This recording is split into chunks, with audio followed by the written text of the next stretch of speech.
सुप्रभात प्यारे बच्चों, कैसे हैं आप सब। आशा करती हूँ कि आप स्वस्थ होंगे।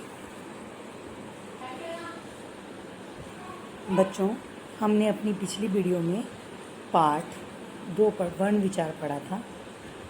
आज की कक्षा में हम पाठ 3 संयुक्त व्यंजन पढ़ेंगे। तो चलिए शुरू करते हैं। आज हम पाठ 3 संयुक्त व्यंजन। बच्चों, संयुक्त व्यंजन के बारे में थोड़ा सा समझ लेते हैं। जो व्यंजन क्या पढ़ रहे थे बच्चों हम? जो व्यंजन दो या दो से अधिक व्यंजनों के मिलने से बनते हैं उन्हें क्या कहते हैं? हम संयुक्त व्यंजन कहते हैं। ठीक है। संयुक्त व्यंजन एक तरह से व्यंजन का ही प्रकार है। बच्चों, संयुक्त व्यंजन में जो पहला व्यंजन होता है, ठीक है, वो हमेशा ही कैसा होता है? स्वर रहित होता है। इसके विपरीत जो दूसरा व्यंजन होता है वो हमेशा स्वर सहित होता है, यानी कि वो स्वर से बना हुआ होता है। ठीक है, स्वर सहित। और जो पहला होता है स्वर रहित होता है।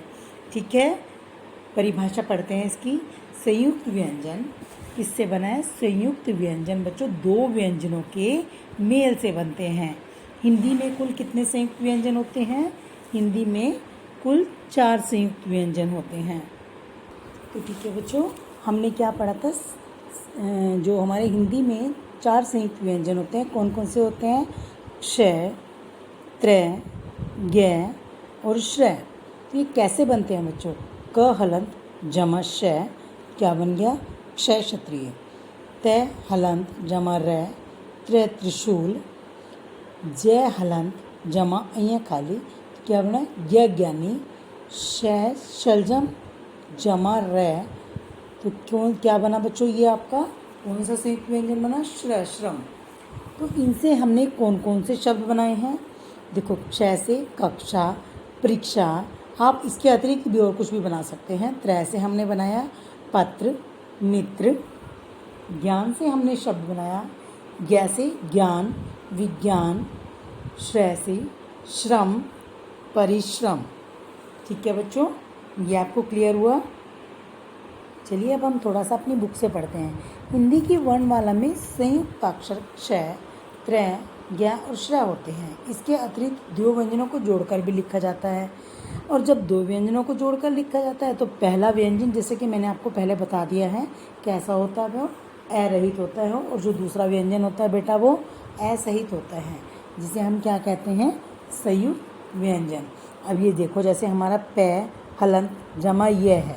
अब प क्या है हमारा? ये कैसे है? ये अरहित है। और यह कैसा है हमारा? ये असहित है।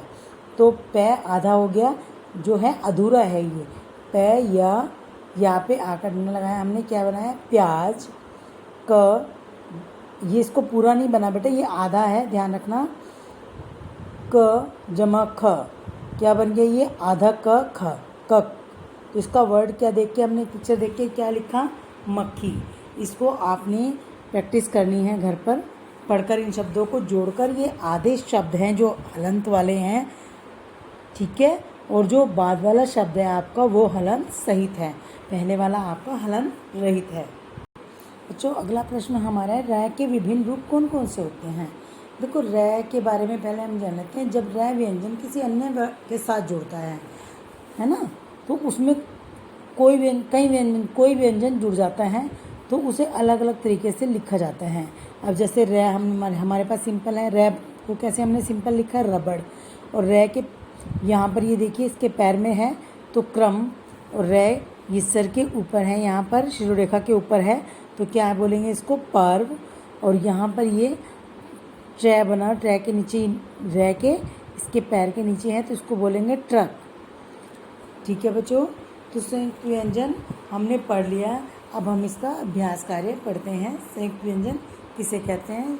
जो शब्द 2 या 2 से अधिक शब्दों से मिलकर बनते हैं उन्हें क्या कहते हैं? व्यंजन कहते हैं। अब यहाँ पर देखिए, हमारा प्रश्न नंबर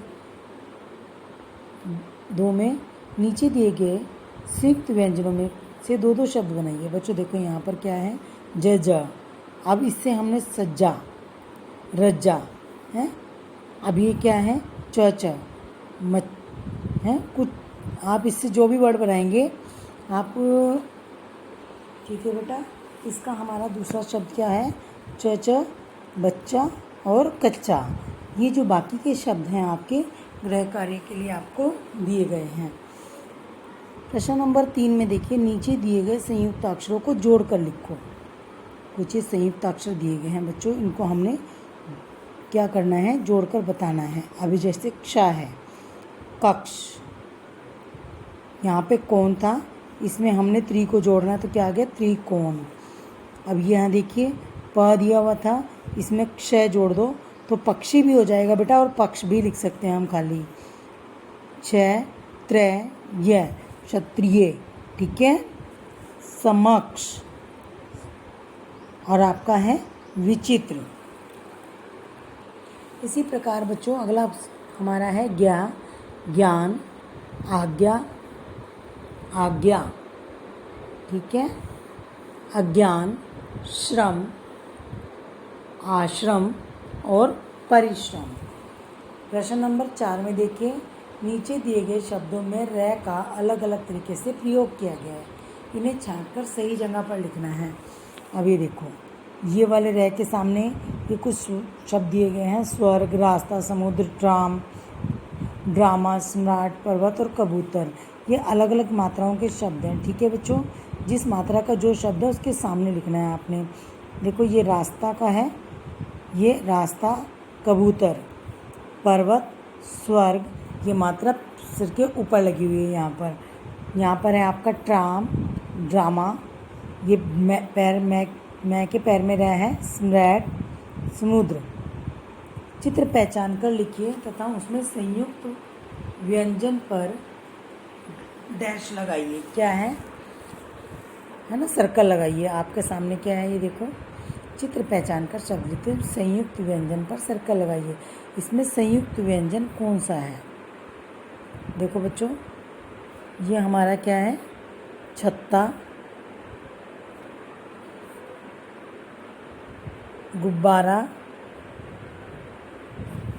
ये हमारा है बस्ता, ठीक है। Clear students? अगला प्रश्न देखेंगे हमारा, नीचे दिए गए शब्दों में संयुक्त अक्षर तथा संयुक्त व्यंजन वाले शब्दों को अलग कीजिए।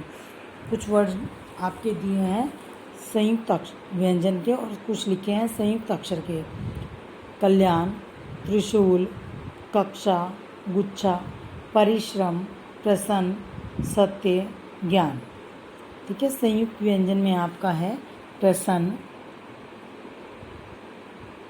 कल्याण, देखते रहिए बच्चों, गुच्छा, उसके बाद है आपका क्या आएगा? सत्य। संयुक्त अक्षर आपके हो गए त्रिशूल, परिश्रम, कक्षा, ज्ञान, ठीक है। समझ में आया बच्चों आपको? बच्चों ये आपके संयुक्त व्यंजन वाले पाठ के प्रश्न उत्तर हैं। पहला प्रश्न है हमारा, संयुक्त अक्षर कौन कौन से हैं? क्ष, त्रय, ज्ञ और श्रय आदि। संयुक्त व्यंजन किसे कहते हैं? जब दो व्यंजन को जोड़कर लिखा जाता है, ठीक है, उसे संयुक्त व्यंजन कहते हैं। तो पहला व्यंजन क्या है बच्चों? तो पहला व्यंजन इसमें क्या होता है? अरहित, और दूसरा व्यंजन असहित होता है। जैसे पेय, प्याज। र के विभिन्न रूपों के एक एक शब्द लिखने हैं। जैसे र के विभिन्न रूप है ना, कोई पैर में लगता है, कोई सर के ऊपर लगता है, ठीक है। यहाँ ध्यान दें, र रबड़, क्र, ये भी क्रम, पर, कृष्ण, ड्रम, ये हमारी सब र की मात्राओं के रूप हैं, ठीक है। इसको हम इस तरह से अलग अलग रूपों में र को लिख सकते हैं। बच्चों, आशा करती हूँ कि आपको ये वीडियो समझ में आई होगी, और नहीं समझ में आई होगी तो हम अपनी जून क्लास में पूछ सकते हैं। धन्यवाद बच्चों, आपका दिन शुभ रहे। मिलते हैं अपनी अगली कक्षा में।